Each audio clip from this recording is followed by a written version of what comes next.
So welcome back to week 2 of our new series, Vault. Kind of give you guys a little bit of an introduction where Jim Bob and I talked last year about kind of what we wanted to cover over the year, and we kind of decided on the early teachings of Jesus. And so we've been really hitting the Sermon on the Mount a lot lately. We just got done with a series on worrying called Stressless, and how to deal with stress and anxiety and worry, and how to get rid of that. And we're jumping a few verses ahead of that for this, and we're talking about storing up our treasures in heaven.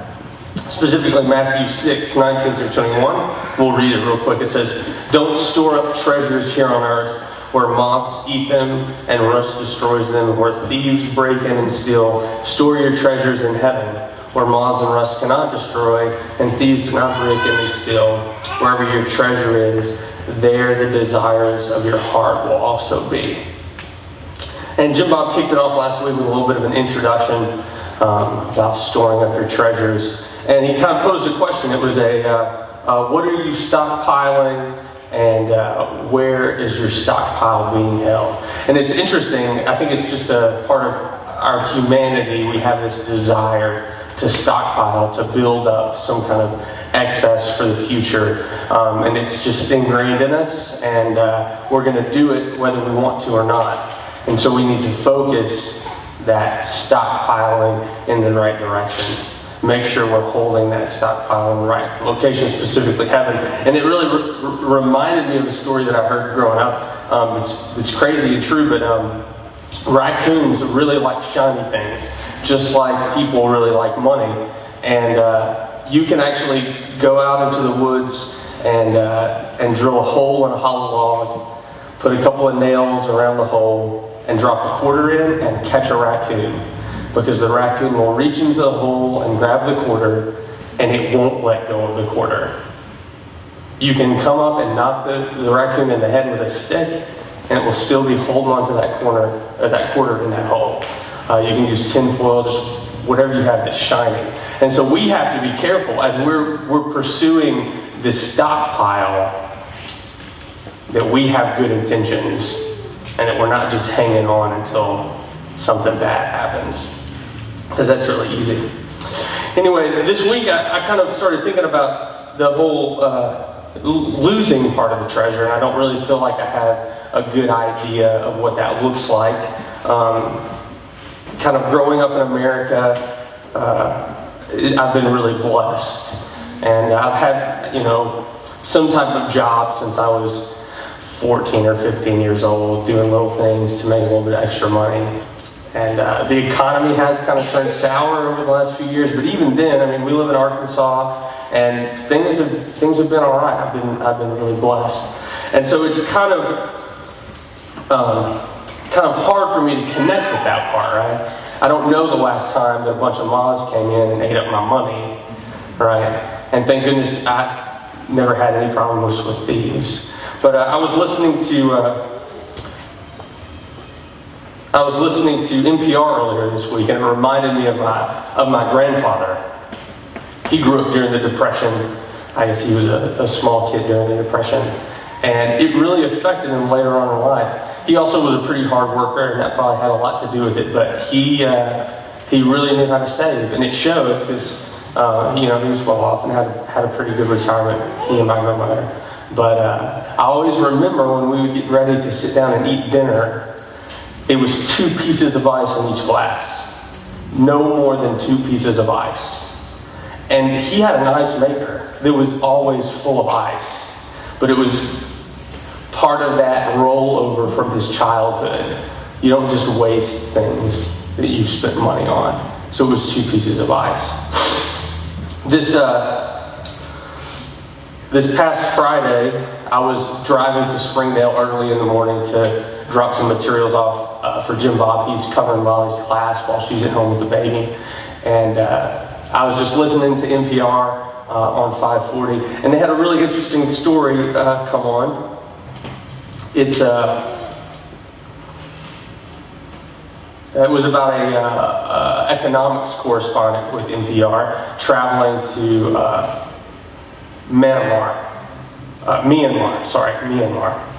And he just kind of of told his story of what happened.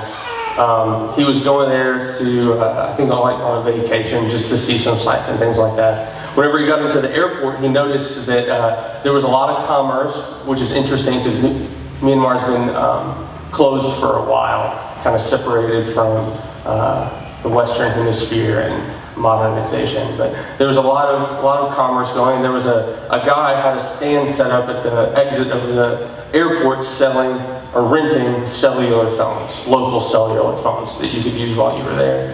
It was a little bit cheaper than using like a hotel phone or something like that.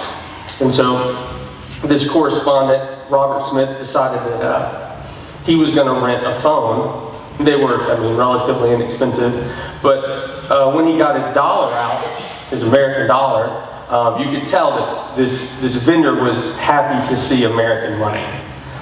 But when Robert went to pay, the vendor said that his money wasn't worth anything because it had a crease in the middle. He had folded in half to put it in his wallet, so it had a crease in the middle and it wasn't worth anything. So he got out a different bill, and that one was rejected for a smudge, and a third one was rejected for a tear, and then finally a fourth one because it was a little bit faded. And he thought, this is really interesting. This vendor would only take a crisp, brand new American dollar bill. And so he started studying the economics of Myanmar, which was also called Burma. And they've had a lot of economic troubles over the past few decades. They've had a lot of social troubles too. There was a socialist government for a while who really mistreated the people there in Burma. And we heard, or you might have heard, some of the genocides and things that happened on the news. But what you wouldn't have heard is what this socialist party did to the economics of Burma. So because it was a socialist government, they didn't want anyone being more rich than those in power, right? They have to spread that wealth around. And to get that to happen, they would just decide overnight to get rid of one of their currencies. Like, it would be the same as if you woke up tomorrow and the United States didn't have any more $100 bills. Now, Burma it's a third world country, so they don't have a lot of credit and banks and things like that. So most of your money's in cash, right? You keep it in a pillow or under your mattress or something like that. So to wake up in the morning and find out that one denomination is no longer being used means that your income takes quite a hit. He spoke with a reporter over there named Zia Thu, and he's the editor of a news magazine, and he was just asking, what's going on, and he talked about this just without warning. They would just make an announcement over the radio that they decided to change currency. And it happened to Zaya's parents. In 1987, his parents were getting ready to retire, so they had taken their entire life savings and had cashed it out and were planning on buying a piece of property. And when they were at the table with the broker, ready to buy this piece of property, an announcement came over the radio, said the government was switching currency completely.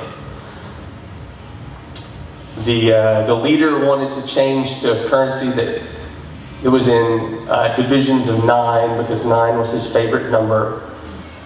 And so Zaya's parents lost everything they had because they had cashed it all into this unusable currency.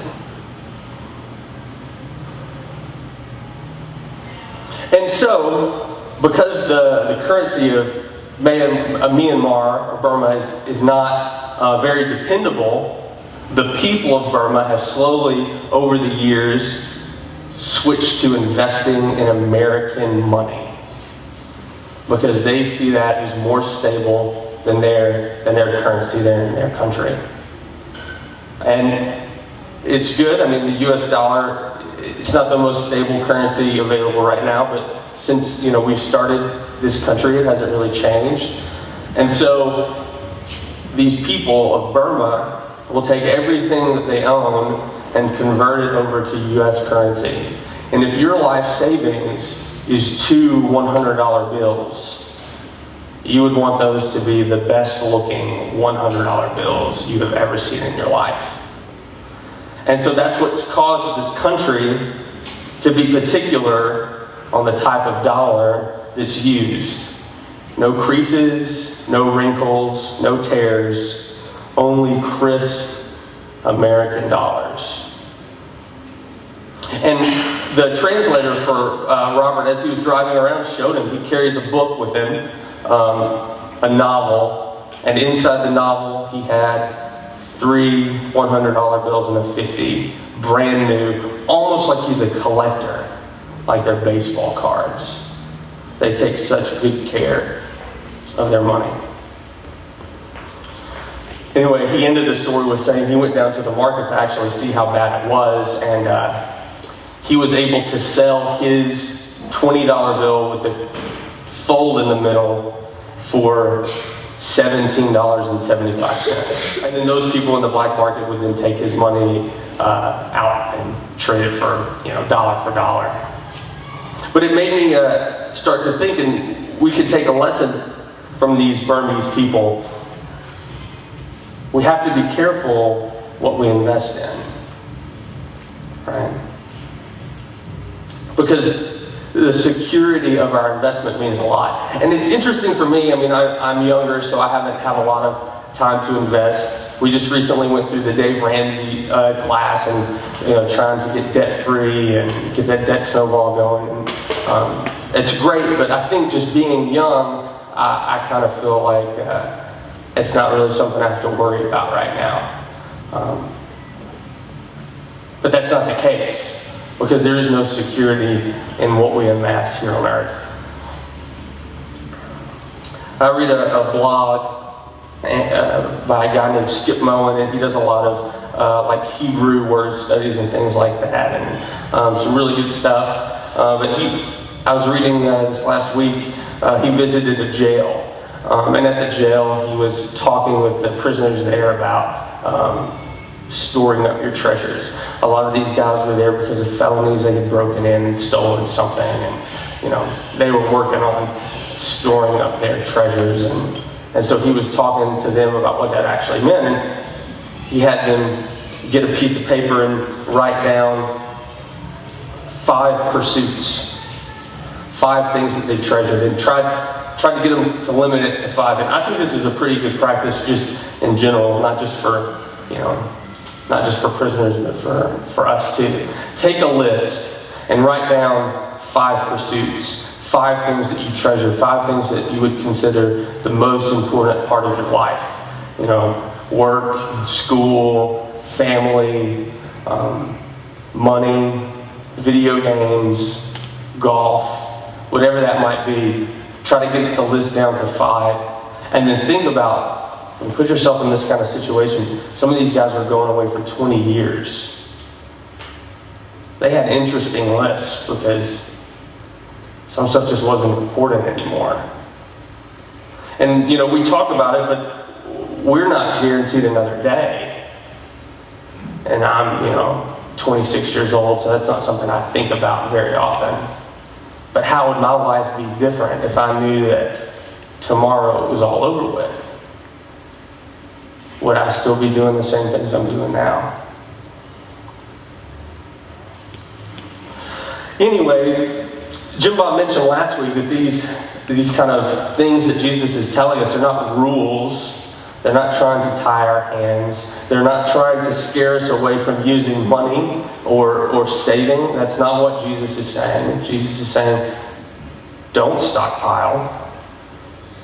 And it's good to be a good steward of your money, and there's a lot in Scripture about saving up. There's a lot in Scripture about giving. I think that's one of the things I liked about the Dave Ramsey study. The whole purpose of getting debt-free is so that you can give like you've never given before. And that's awesome. But what Jesus is trying to do is he's trying to free us from this materialism. It's like a cancer in humanity. Like I said at the beginning, we can't help it. We're going to stockpile something.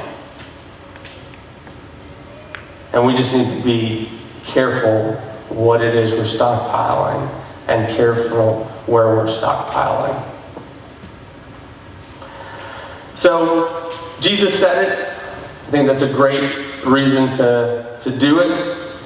It's enough of a reason for me anyway, to try to give up some of these temporary things in my life and seek the eternal, seek things that won't corrupt, won't fade away. And Paul mentions Jesus' attitude towards this in his letter to the Philippians. Philippians 2, 5-8 says, "Think of yourselves the way Christ Jesus thought of himself.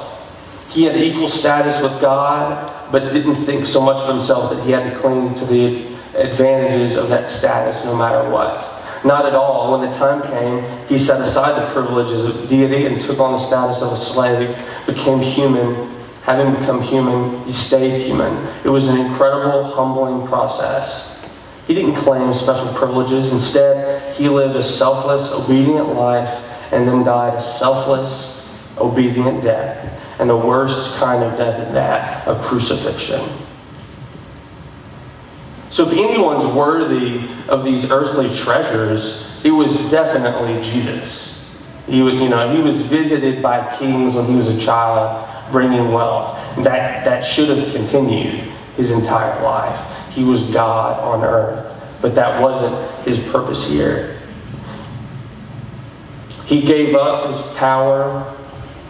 He gave up his status. He gave up his security of being God to take our place, to give something that would last forever.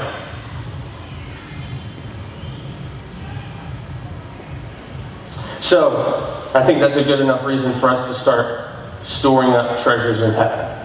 And I just ask myself, what does that look like? Because I know what storing up earthly treasures looks like. I do that all the time. You drive to the bank, you deposit your check, or you go to BioLife and you donate the plasma. You make investments on the stock market. You take up a second job. You stockpile, right? Temporary earthly things. Or maybe you collect. You collect baseball cards. You collect golf clubs. So I know what that looks like. My question is, what does it look like to store up treasures in heaven? What is the heavenly bank? And what is the heavenly currency that we're depositing? So Jesus says, stop storing up this stuff that's temporary. Stop storing up this stuff that's corruptible, that's going to fade away. Store up things that won't fade away. So what's not going to fade away? What's going to be here forever? Paul talks about it in his letter to the Corinthians, or I guess his first letter to the Corinthians, 15, verse 50 through 54.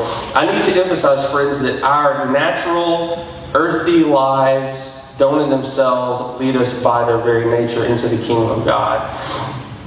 Their very nature is to die. So how could they naturally end up in the life kingdom?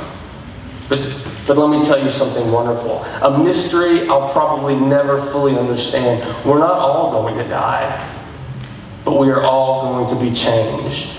You hear a blast to end all blasts from a trumpet. And in the time that you look up and blink your eyes, it's over. On signals from that trumpet from heaven, the dead will be up and out of their graves beyond the reach of death, never to die again. At the same moment and in the same way, we'll all be changed. In the resurrection scheme of things, this has to happen. Everything perishable taken off the shelves and replaced by the imperishable. This mortal replaced by the immortal.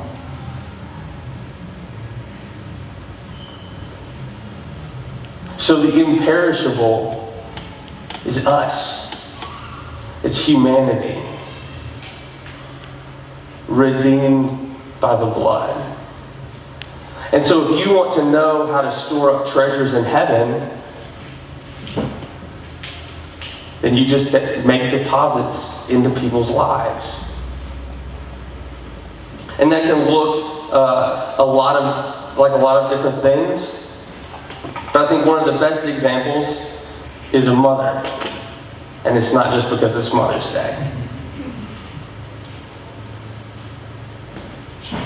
But you have this person who's totally committed to a little life. And it's pretty awesome.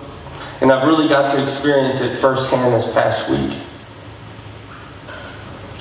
I mean, I grew up, obviously, with a mom.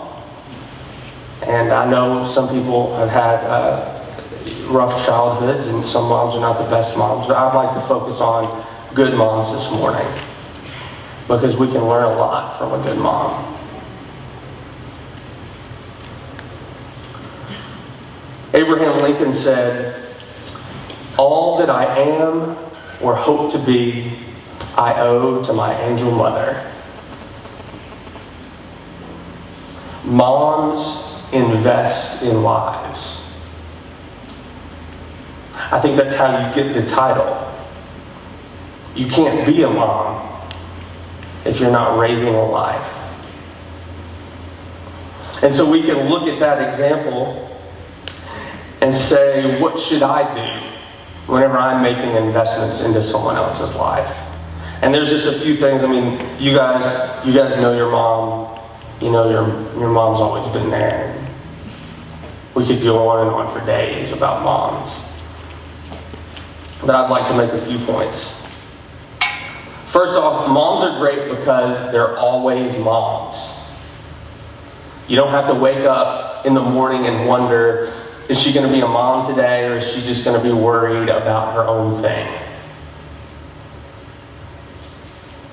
And most of the time, your mom is also the mom of all your friends, and your friend's mom is your mom, because moms are moms.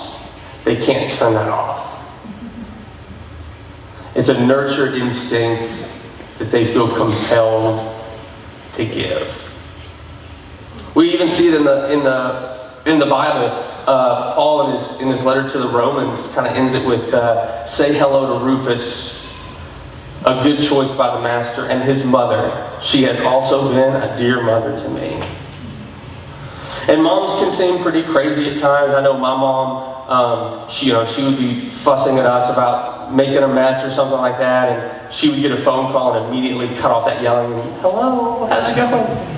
Never had to worry about my mom not being a mom. And so we as Christians need to learn we shouldn't just turn off our Christianity.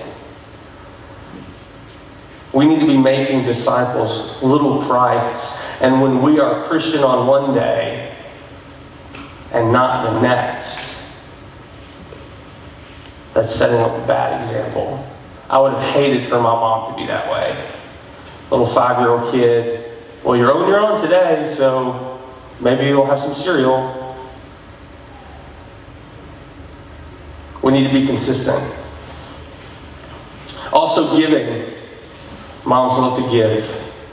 And this is crazy because Molly and I, we enjoy shopping. Molly loves birthdays and Christmas and things like that. And her birthday was this last week, and she got some birthday money for shopping.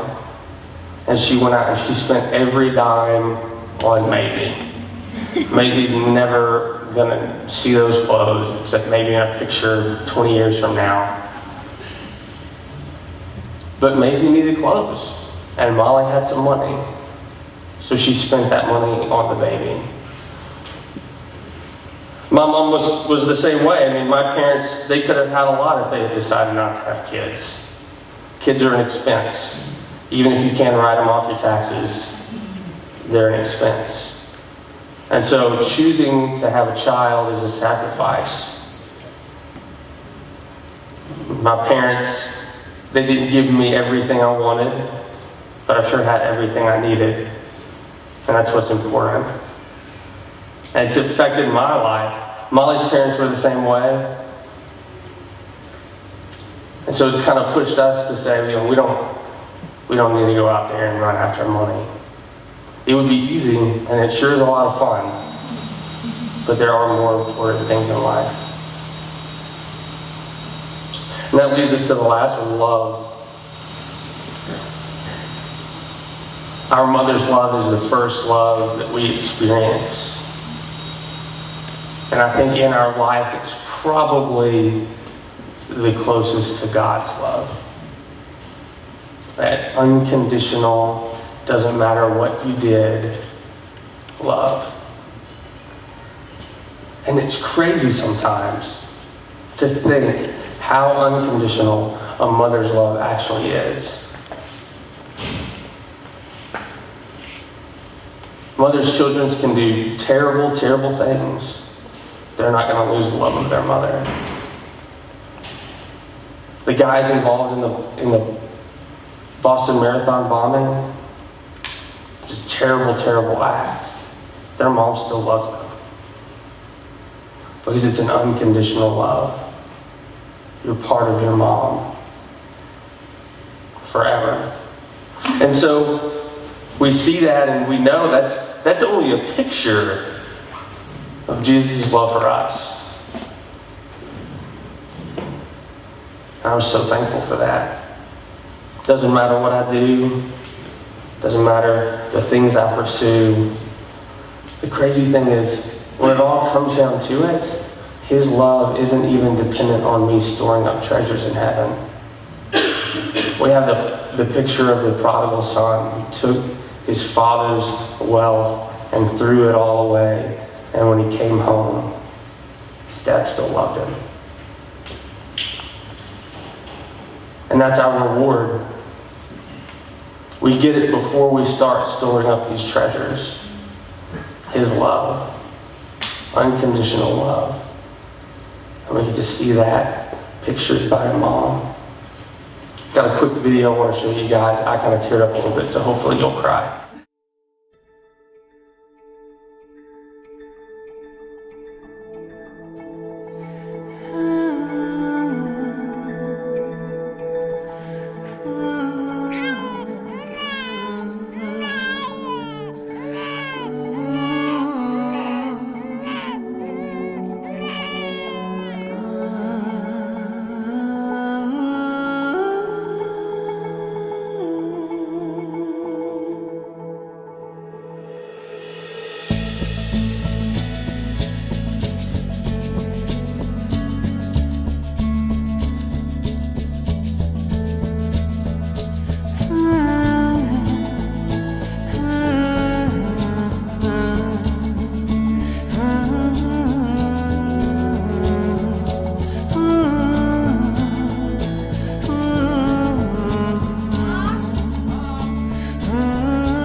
So as you guys go out today, I just like to encourage you to call your mom.